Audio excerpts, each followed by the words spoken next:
सुरुवातीला उद्याच्या महिला दिनाच्या सर्व माझ्या माता भगिनींना, महिलांना जागतिक महिला दिनाच्या खूप खूप शुभेच्छा देते। आज आपण सगळ्यांनी पाहिले की इथे मिनी सरस जत्रेचं उद्घाटन आज झालेलं आहे।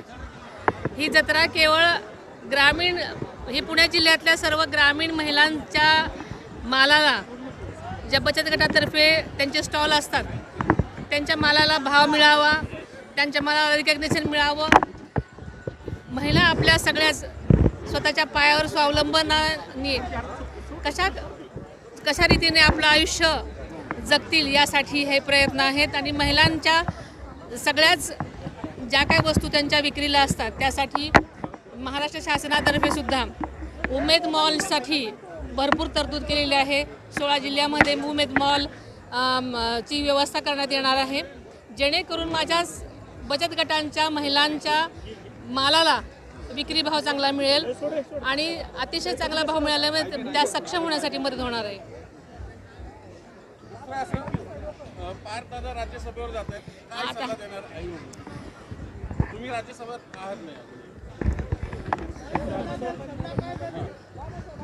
खरं तर राज्यसभा हे उच्च सभागृह आहे, अतिशय अनुभवी लोकांचं सभागृह आहे आणि तिथे जाताना आपण सगळ्याच गोष्टी जाणकार म्हणून शिकून घेणं आधी महत्त्वाचं आहे आणि तिथून पुढे तो नक्कीच चांगली कामगिरी करेल असं मला एक आई म्हणून वाटतं। अजित पवारांचा जो विमान अपघाताचा मुद्दा आहे तो अजूनही चर्चेत आहे।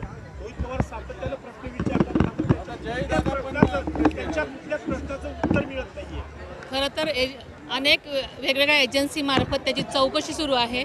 आता प्राथमिक अहवाल आला आहे, तो काय संपूर्ण अहवाल नाही, त्याच्यामुळे मला असं वाटतं की सगळ्याच अहवाल आल्यानंतर आपण याच्यावरती बोलू शकतो।